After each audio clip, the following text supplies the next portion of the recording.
Hi, my name is Frank. I work in sales. We help companies and public authorities solve complex business problems. Who exactly are we? Well, that's me and my team. Steve is my product specialist. Sophie is my industry specialist, and Tony is my boss.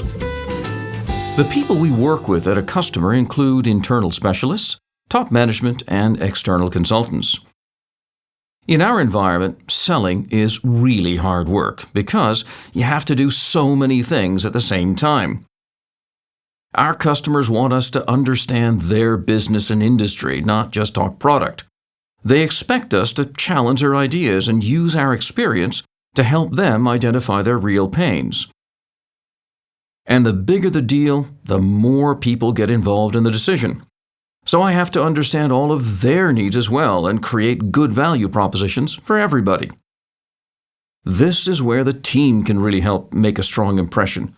For the customer, it's a bit like a movie preview. They get to meet the actors and then decide whether to see the film.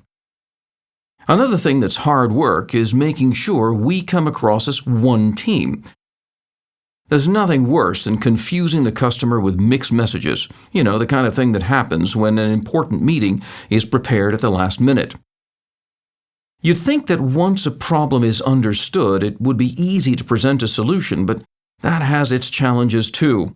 It's so tempting to slide into the comfort zone and just talk about the company and our products.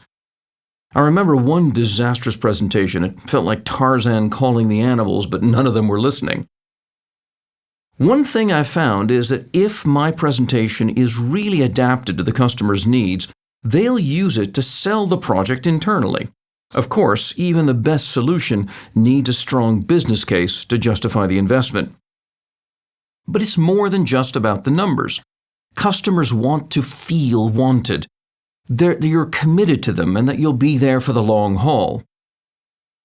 But not every sales opportunity is a perfect fit. Sometimes you have to say no to avoid wasting time and resources. That brings me to my boss. He doesn't like dead horses either. He really makes selling hard work. He wants me to have enough qualified leads to meet my targets for the next 4 quarters. He insists that even if my largest deal falls through, I should still be able to make my numbers. I see why. I put him into a really tough spot recently when I promised that a big deal would close within the quarter, but it didn't. The problem was he had already committed it to his boss. He also insists that I develop relationships with all the key decision makers, not just the ones who like us. He keeps reminding me of the mistake he made as a young salesman. He thought he had this huge deal in the bag, but when it came to the final decision, the people who had supported him all along turned out to have no influence at all. Maybe that's why he's always checking whether we're really talking to the right people. And if all that's not enough, my boss also wants us to do more than what customers expect. He says it's going that extra mile that gets you the win. But you know what I hate most is when my boss makes me analyze a lost deal to figure out what went wrong. It's an emotional roller coaster, but it does keep me from making the same mistake again. And then there's my team. They really have some weird expectations. They want to know everything that's going on in my sales process. Well, I guess it's okay. They get information that I can't, and they help me win more deals. So now you can see why selling is such hard work. I have to meet the needs of my customers, my boss, and my team.